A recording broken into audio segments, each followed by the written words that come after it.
Hello students, ये verb agreement के rules आपके चल रहे थे लास्ट वीडियो में, वही रूल आगे कंटिन्यू करते हैं। नेक्स्ट रूल देखिए, few, a few, very few.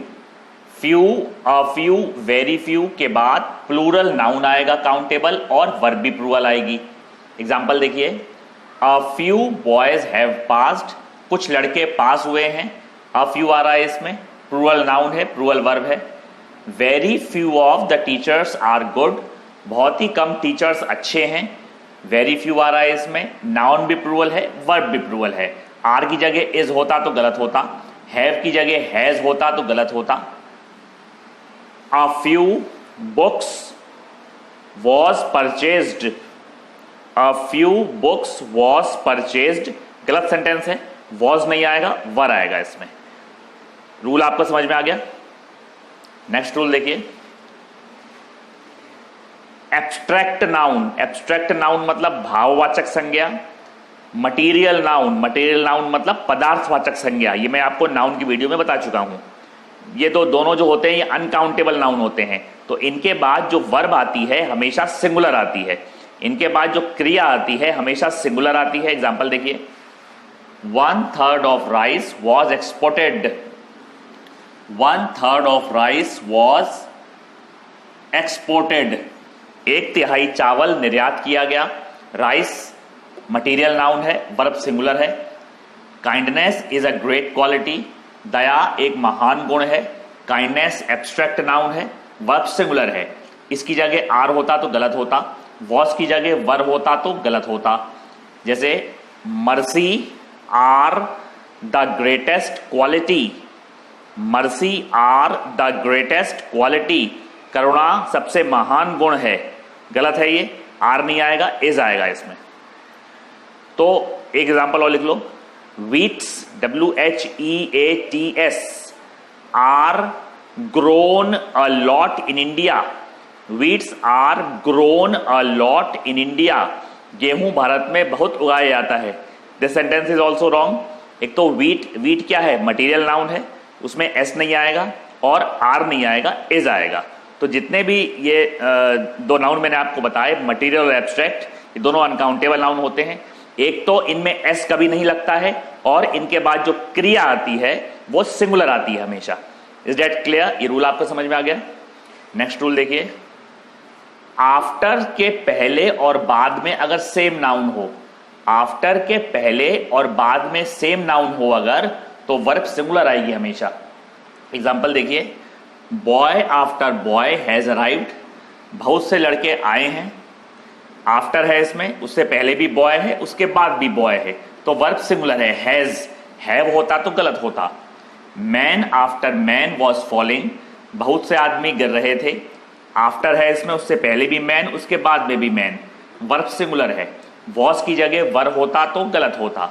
एक बात और आप याद रखें बिल्कुल ध्यान से, कि आफ्टर के आगे पीछे जो भी नाउन आएगा वो सिंगुलर आएगा, एक वचन आएगा। बॉय की जगह बॉयज होता यहां पर तो गलत होता। मैन की जगह MEN मैन होता दोनों जगह तो गलत होता। वर्ब तो सिंगुलर आएगी ही, यहां पे हैज की जगह हैव होता तो गलत होता, वॉज की जगह वर्ब होता तो गलत होता। Is that clear? रूल आपको समझ में आ गया। नेक्स्ट रूल देखिए, एवरीथिंग बट नथिंग बट के बाद सिंगुलर और प्लूरल दोनों नाउन आ सकते हैं, वर्ब भी दोनों आ सकती हैं नाउन के हिसाब से। जो नाउन आएंगे वो काउंटेबल आएंगे। एग्जांपल देखिए, everything but pen was available there, pen के अलावा सब कुछ वहां उपलब्ध था। एवरीथिंग बट आ रहा है इसमें, पेन सिंगुलर नाउन है, वर्ब भी सिंगुलर है तो काउंटेबल पर सिंगुलर है। Everything but pens were available there, पेनों के अलावा सब कुछ वहां पे उपलब्ध था, प्लूरल नाउन है तो वर्ब भी प्लूरल है। तो एवरीथिंग बट के बाद सिंगुलर नाउन भी आ सकता है, प्लूरल नाउन भी आ सकता है। नाउन आएगा काउंटेबल मगर, और वर्ब फिर उसी हिसाब से आएगी। जैसे एग्जांपल और लिखो, nothing but books was purchased by him. Nothing but books was purchased by him, गलत सेंटेंस है, वॉज नहीं आएगा, वर आएगा, क्योंकि इसमें नाउन प्लूरल है, बुक्स। रूल आपको समझ में आ गया होगा।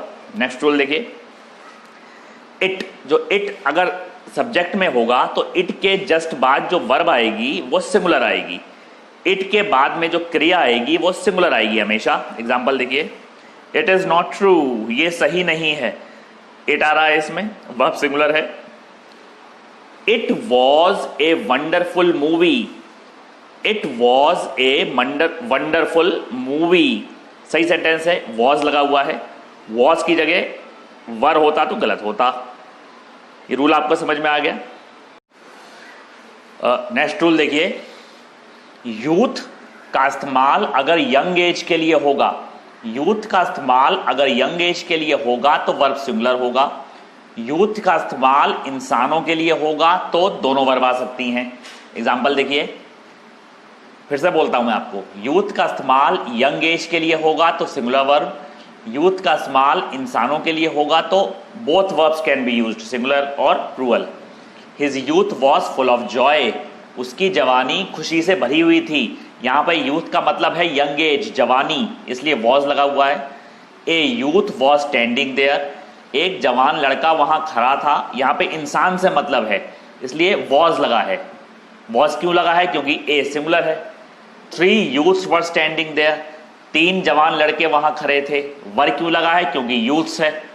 तो यूथ अगर यंग एज के लिए आएगा तो वर्ब सिंगुलर आएगा, यूथ अगर इंसानों के लिए आएगा तो फिर सब्जेक्ट के हिसाब से वर्ब आएगा। और फिर सेंटेंस की आपको हिंदी निकालनी पड़ेगी, जब भी सेंटेंस ये आपसे हो पाएगा। Is that clear? Next rule देखिए, मीन्स का मतलब अगर तरीका हो तो सिंगुलर वर्ब, मीन्स का मतलब अगर इनकम का जरिया हो तो प्लूरल वर्ब। मीन्स का मतलब तरीका हो तो सिंगुलर वर्ब, मीन्स का मतलब आय का जरिया हो तो प्लूरल वर्ब। एग्जाम्पल देखिए, this means of travelling was good, ये यात्रा का तरीका अच्छा था। यहां पे तरीके से मतलब है, वॉज लगा हुआ है। His means are very small, उसके आय का साधन बहुत कम है। यहां पे आय के साधन से मतलब है, आर लगा हुआ है। His means were not enough for a family, उसका आय का साधन उसके फैमिली के लिए पर्याप्त नहीं था। या आय के साधन से मतलब है, वर लगा हुआ है। तो सेंटेंस की इसका आपको अर्थ निकालना पड़ेगा, सेंटेंस का मीनिंग निकालना पड़ेगा, जब भी आपको ये रूल समझ में आएगा। तो मीन्स का मतलब तरीका हो तो सिंगुलर वर्ब, मीन्स का मतलब आय का जरिया हो तो plural verb. Is that clear? ये आप एग्जाम्पल वगैरह रूल वगैरह आप नोट कर लें। ये रूल इस वीडियो में मैंने आपको जितने भी वर्ब के रूल्स बताए हैं ये आपको समझ में आ गए होंगे। समझ में नहीं आए हों तो वीडियो को एक बार आप फिर से भी देखें, 1-2 बार देखेंगे तो आपको देखने से ही, कई रूल्स तो ऐसे होते हैं जो आपको देखने से ही समझ में आ जाएंगे, समझ रहे ना आप, ज़्यादा आपको रिवाइज करने की जरूरत भी नहीं पड़ेगी। तो जितने भी वीडियो आप बार बार रिवाइज करके देखेंगे ना, तो आपको हर टॉपिक के तो आपको रूल्स तो आपको देखने से ही याद हो जाएंगे आपको। नेक्स्ट वीडियो में आपको वर्ब एग्रीमेंट के और रूल मिलेंगे। Thank you.